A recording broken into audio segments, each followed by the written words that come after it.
الرحيم الحمد لله الذي لا يبلغ مدحته القائلون ولا يحصي نعماءه العادون ولا يؤدي حقه المجتهدون الذي لا يدركه بعد الهمم ولا يناله غوص الفتن الذي ليس لصفته حد محدود ولا نعت موجود ولا وقت معدود ولا أجل ممدود فطر الخلائق بقدرته ونشر الرياح برحمته وابتدى بالصخور ميدان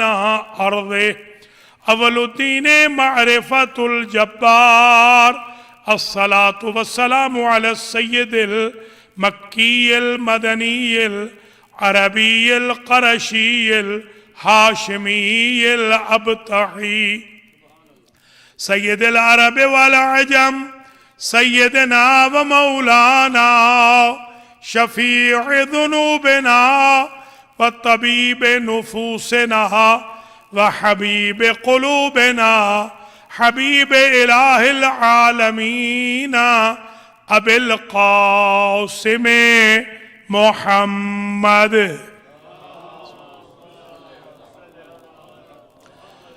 ثم الصلاة والسلام على أهل بيته الطيبين الطاهرين المعصومين المنتجبين الغر الميامين الذين أذهب الله عنهم الرجس وطهرهم تطهيرا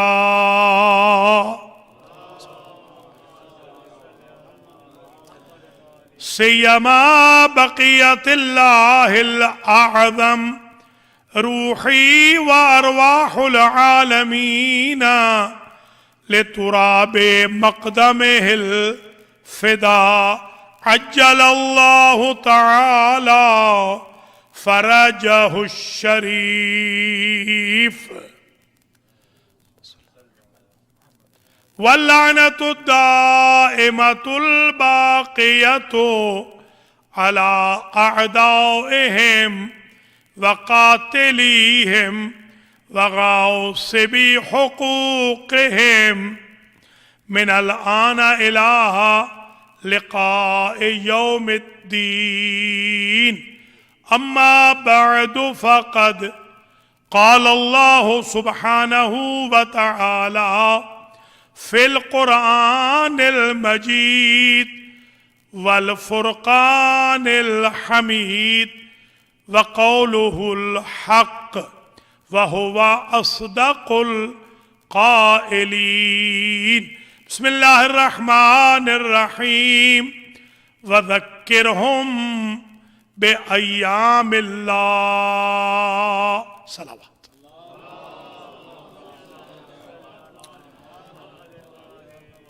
قابل قدر سادات کرام مؤمنین و مؤمنات 1443 ہجری کا چاند آج افق پر حسرت و یاس غم و اندوہ پریشانی لے کر نمودار ہوا۔ ہم نے سال ہا سال بلکہ صدیوں پر محیط محمد و آل محمد علیہم السلام سے وفا کی، شہدائے کربلا سے وفا کی، شہید اعظم سے وفا کامل کی ایک تاریخ رقم کی ہے کہ اگر رجز پڑھتے ہوئے اصحاب الحسین نے ہر آپشن چھوڑ کر اطاعت حسین کی تو علی ولی اللہ پڑھنے والوں نے بھی صدیوں میں ہر آپشن چھوڑ کر ذکر حسین کیا۔ آپ حضرات و خواتین خوش قسمت ہیں کہ اللہ نے آپ کو ان گھروں میں پیدا کیا جہاں کلمہ طیبہ، کلمہ اخلاص، کلمہ طیبہ محمد الرسول اللہ اور علی ولی اللہ کی صدائیں بلند ہوتی تھیں۔ یہ اللہ کا انعام و اکرام ہے، ہم ان گھروں میں پیدا ہوئے جہاں واہ حسین، شاہ حسین، یا حسین کی صدائیں گونجتی تھیں۔ اللہ کریم الفاطمہ اسلامک سنٹر البنی کی انتظامیہ، خدمت گزاران، ٹرسٹیز، مینجمنٹ کمیٹی، شرکاء، ڈونرز، آن لائن بھی اگر یہ دیکھا جا رہا ہے اشرا، تو آن لائن دیکھنے سننے والوں کو، ناظرین و ناظرات کو اجر و جزا عنایت فرمائے۔ اگر یہ اشرا محفوظ رہے گا آپ کی ویب پیج پہ تو انشاءاللہ ایک زبردست ڈاکومنٹیشن، دستاویز ہوگی بشرط حیات، میرے لیے بھی آپ کے لیے بھی باعث نجات ہوگی، ہم سب کے مرحومین کے لیے باعث غفران قرار پائے گی۔ بغیر کسی مقدمے کے، کیونکہ حکم یہ دیا گیا ہے کہ ہر رات ایک ٹاپک پہ گفتگو کرنی ہے، اگرچہ اس ٹاپک پہ گفتگو تشنگی کو دور نہیں کرے گی، مگر ہم عربی میں حوزے میں کہتے ہیں ما لا یدرک کلو لا یترک کلو، اگر 100% آپ اچیو نہیں کر سکتے تو 100% کو لوز بھی نہ کریں۔ تو انشاءاللہ جتنا بھی ہو سکے گا جلدی جلدی میں آپ کی خدمات عالیہ میں عرض کروں گا۔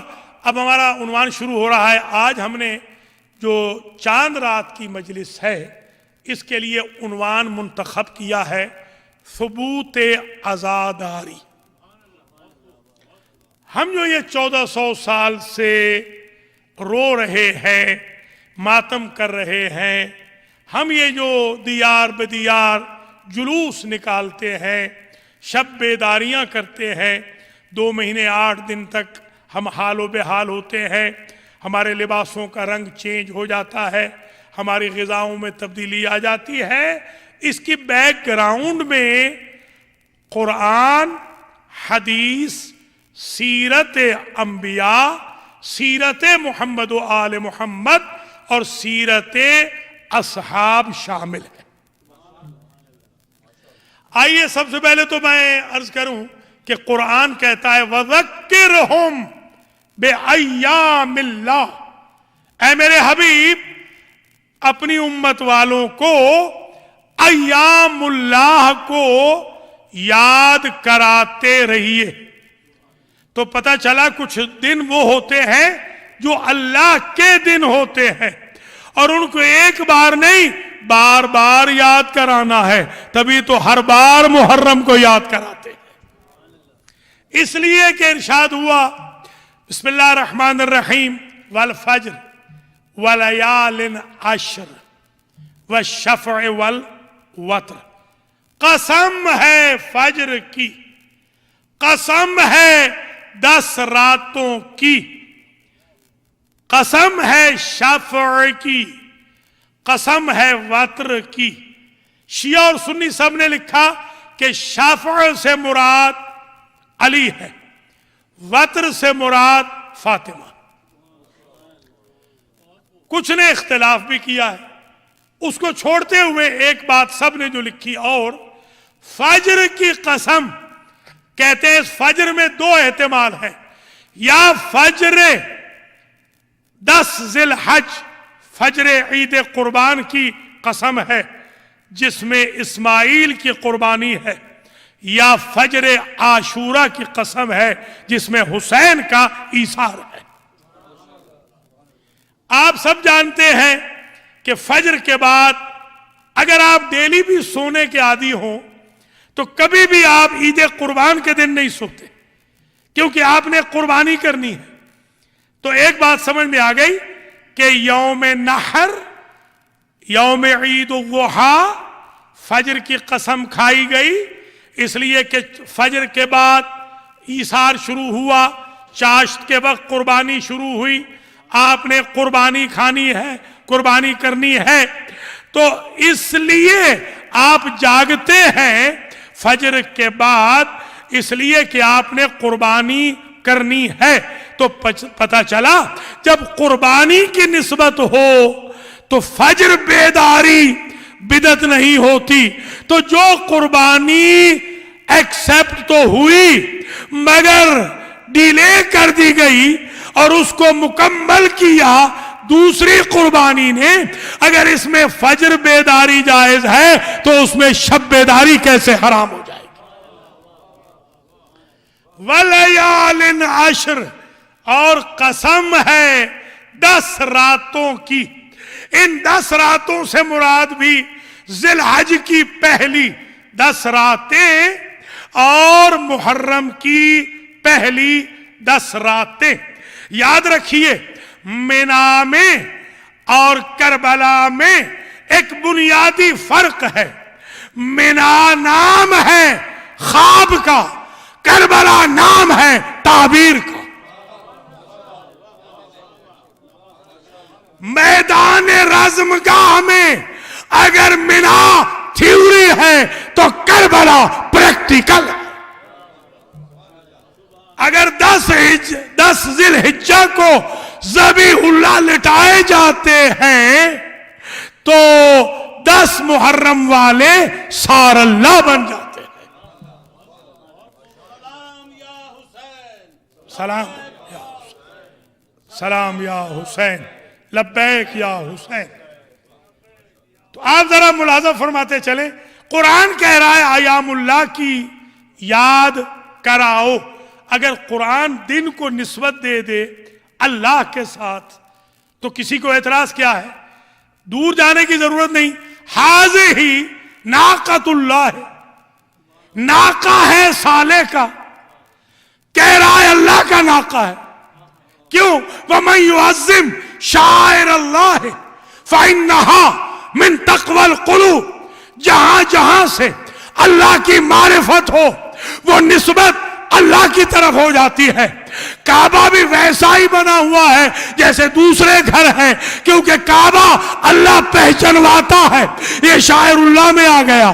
یہ صفا و مروہ بھی عام پہاڑیوں کی طرح ہے۔ ان الصفا والمروہ من شاعر اللہ کی طرف ہو گئی، ان پہاڑیوں کی وجہ سے اللہ پہچانا جاتا ہے۔ وَالْبُدْنَ جَعَلْنَاهَا لَكُمْ مِنْ شَعَائِرِ اللَّهِ، یہ جو قربانی ہے، دمبا ہے، اونٹ ہے، یہ بھی شاعر اللہ میں سے ہے، اس لیے کہ اس قربانی سے اللہ پہچانا جاتا ہے۔ تو جب یہ بات واضح ہو گئی، جس سے اللہ پہچانا جائے وہ اللہ کی طرف منسوب ہو جاتا ہے۔ تو اگر جانور سے اللہ پہچانا جائے تو وہ ناقۃ اللہ ہے، پہاڑی سے پہچانا جائے وہ شاعر اللہ میں ہے، کعبے سے پہچانا جائے تو وہ شاعر اللہ میں ہے۔ وہ اہل بیت کس منزل پہ ہوں گے کہ اگر وہ نہ ہوتے اللہ ہوتا مگر اسے کوئی پہچانتا نہ ہوتا۔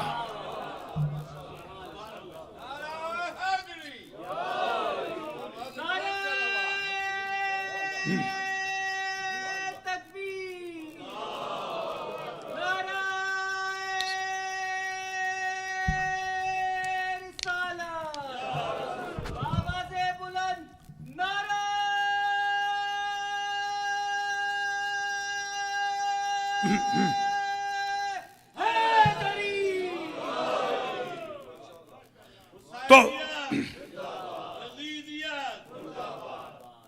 اب ذرا ملاحظہ فرماتے چلیں، یہ قرآن مجید ہے، قرآن یہ کہہ رہا ہے کہ یہ ناقۃ اللہ ہے، یہ شاعر اللہ میں سے ہے، یہ ایام اللہ ہیں، ان کو بار بار یاد کراؤ۔ تو یہ اعتراض نہ کرنا ہر سال محرم میں کیوں یاد شہید اعظم منائی جا رہی ہے۔ ہم محرم کو شہر اللہ سمجھتے ہیں، محرم کے دنوں کو ایام اللہ سمجھتے ہیں، اور جس ہستی کا ذکر ہے اسے ولی اللہ سمجھتے ہیں۔ اس لیے اب ذرا ملاحظہ فرماتے چلیں، اللہ عز و جل نے قرآن مجید میں احکام صادر فرمائے پر ایام اللہ میں سے ہے، فتح مکہ ایام اللہ میں سے ہے، 17 ربیع الاول ایام اللہ میں سے ہے، 13 رجب ایام اللہ میں سے ہے، 20 جمادی الثانیہ ایام اللہ میں سے ہے، 15 رمضان ایام اللہ میں سے ہے، 3 شعبان ایام اللہ میں سے ہے، 5 شعبان ایام اللہ میں سے ہے، 15 شعبان ایام اللہ میں سے ہے۔ تو اب ہم سے نہ پوچھئے کہ ہم کیوں منا رہے ہیں، ہم آپ سے پوچھتے ہیں نہ منانے کی مجبوری کیا ہے؟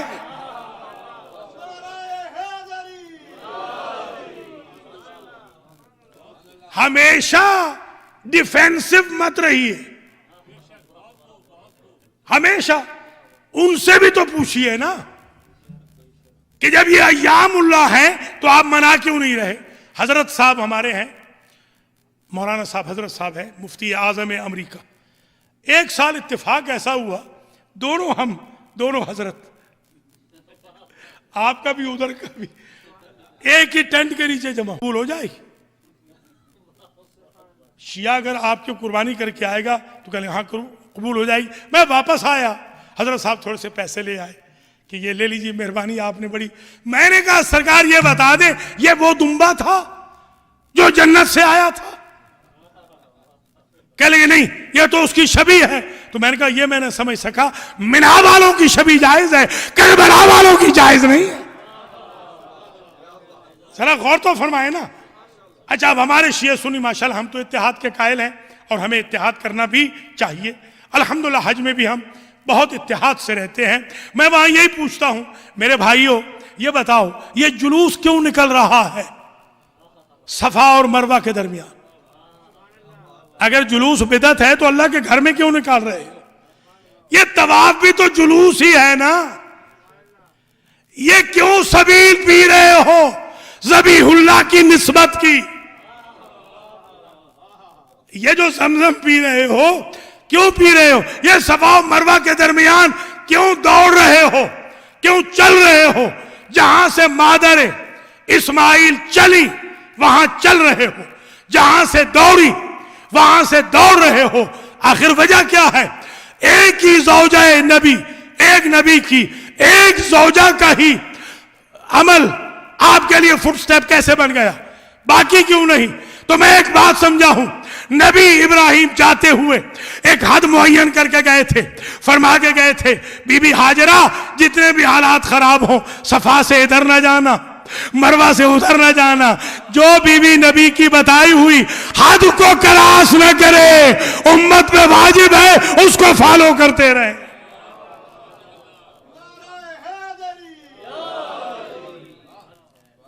جلوس نکل رہے ہیں، آپ ذرا غور کریں، ثبوت اعضاء، حج پورا ثبوت اعضاء ہے۔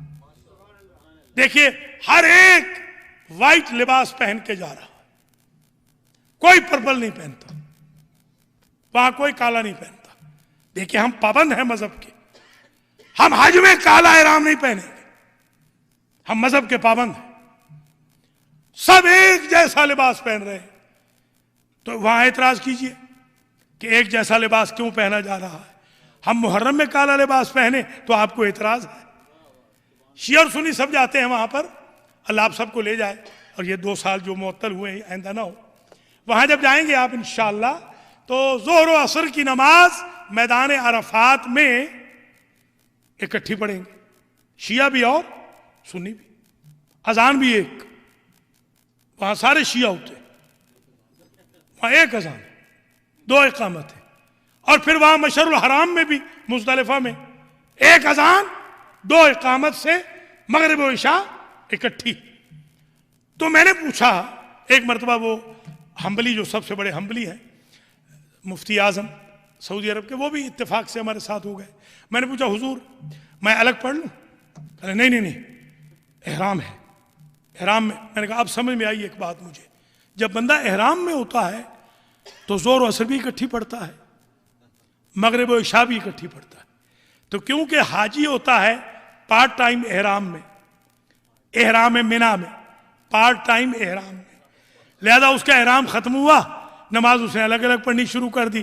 ہم شیعہ ہیں فل ٹائم احرام اعضا میں. یا علی یا علی، کوئی سمجھے ہیں یا نہیں؟ ہم فل ٹائم احرام اعضا میں ہیں. جب ہمارا زمانے کا امام آ جائے گا، ہمارا احرام کھل جائے گا، ہم کالے کپڑے بھی نہیں پہنیں گے، نماز بھی الگ الگ پڑھیں گے. احرام میں نماز اکٹھی ہوتی ہے. ذہن میں رہے گا نا، بھولیں گے تو نہیں. اب آپ ذرا ملاحظہ فرما لیجئے. آپ دیکھ رہے ہیں کہ خانہ کعبہ پر ایک غلاف ہے. پہلے تو وہ فیصل آباد میں بنتا تھا. شاہ جی کو پتا ہوگا آپ کہاں بنتا ہے. پہلے تو فیصل آباد والے بناتے تھے. اچھا، کپڑا ایسا ہی کپڑا فیصل آباد میں ٹیکسٹائل مل میں اور بھی پڑا ہے، مگر آپ چومتے صرف غلاف کعبہ کو ہے، کیونکہ اس کی نسبت ہو گئی کعبہ کی طرف. قرآن دیکھ لیجئے، ایک کپڑا آپ لے آئے، پیراہن بھی بنایا اور غلاف قرآن بھی بنا لیا. پیراہن کو نہیں چوم رہے، غلاف قرآن کو چوم رہے ہیں. تو چوم کپڑے کو نہیں رہے، اس نسبت کو رہے. اگر آپ یہ سمجھ جائیں تو ہم علم عباس نہیں چوم رہے، نسبت علم حضرت عباس کو چوم رہے ہیں. حضرت عباس سے نسبت ہے، کیونکہ نسبت حضرت، اس کو ٹائٹ کر دیں گے.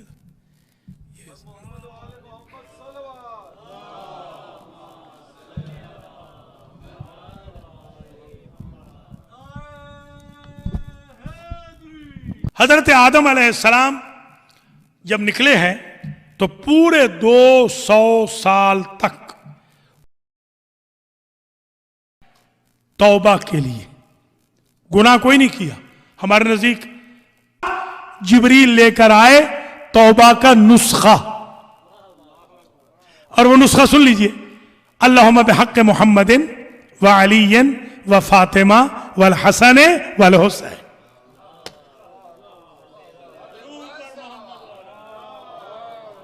توبہ کا نسخہ ملا رونے کے بعد. بھائی جنت سے دونوں نکلے ہیں، آدم بھی نکلے، ابلیس بھی نکلا. کوئی بتائے آدم نکل کے ہنسے ہوں جب تک توبہ قبول نہیں ہوئی، کوئی بتائے ابلیس نکل کے رویا ہو. تو مجھے تو ابتدائے آفرینی سے پتا چل گیا، اپنی مصیبت پہ رونا آدمیت ہے، کسی کی مصیبت پہ ہنسنا ابلیسیت ہے. مرضی آدم والے بن جاؤ، مرضی ابلیس والے بن جاؤ.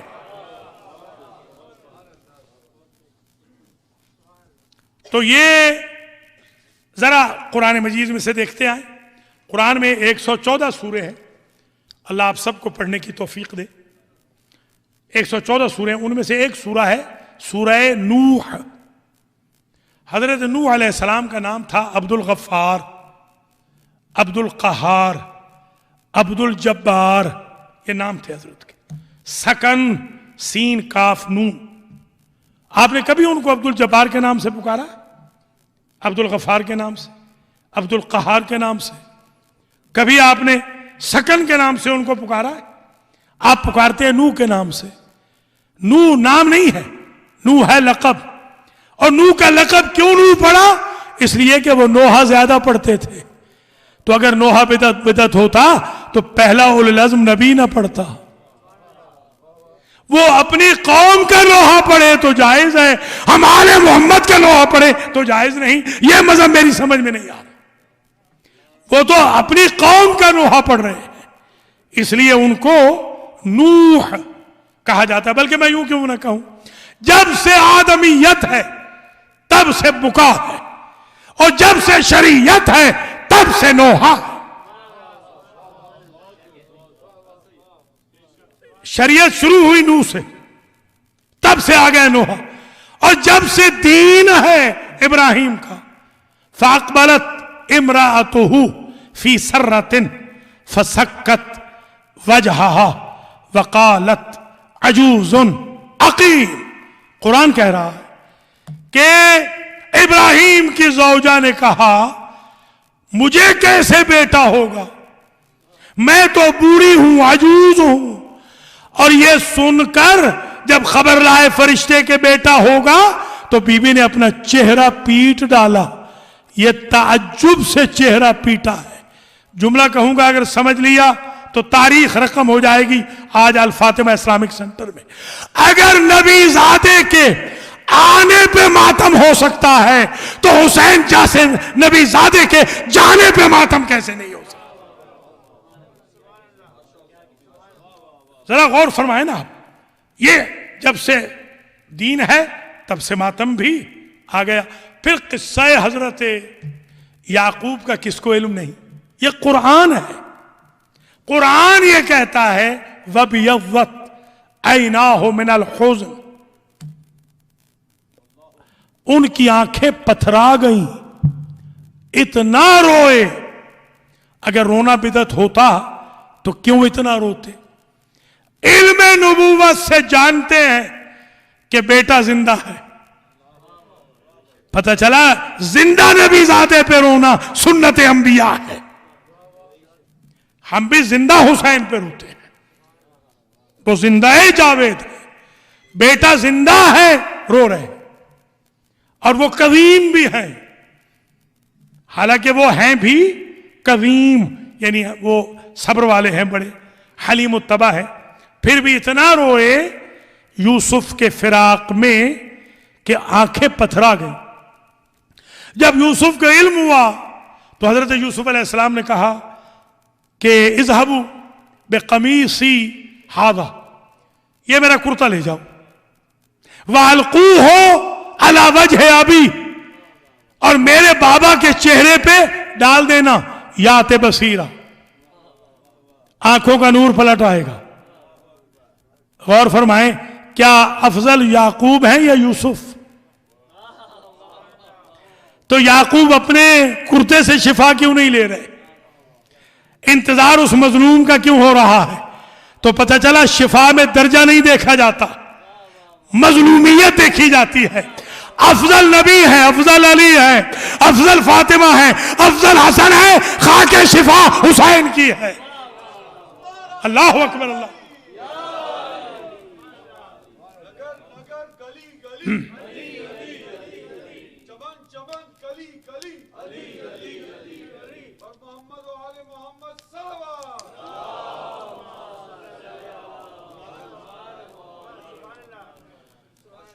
دیکھیے قرآن مجید میں ثبوت ازا ٹوٹل موجود ہے. ہم حدیث کا بھی سہارا نہ لیں, خود قرآن میں موجود ہے. سورہ والعادیات تو آپ کو یاد ہے, والعادیات ضبحًا فالموریات قدحًا فالمغیرات صبحًا فاثرن بہ نقعًا فوسطن بہ جمعًا ان الانسان لربہ لکنود. پہلی 5 آیتوں میں اللہ قسم کھا رہا ہے. کن کی؟ گھوڑوں کی. کوئی سمجھ رہے ہیں یا نہیں؟ آپ نے کبھی گھوڑے کی, آپ نے کبھی اپنی مرسیڈیز کی قسم کھائی ہے؟ میری لیکسس کی قسم, دوڑتی تو وہ بھی اچھی ہے. یہ قسم گھوڑے کی کیوں ہے؟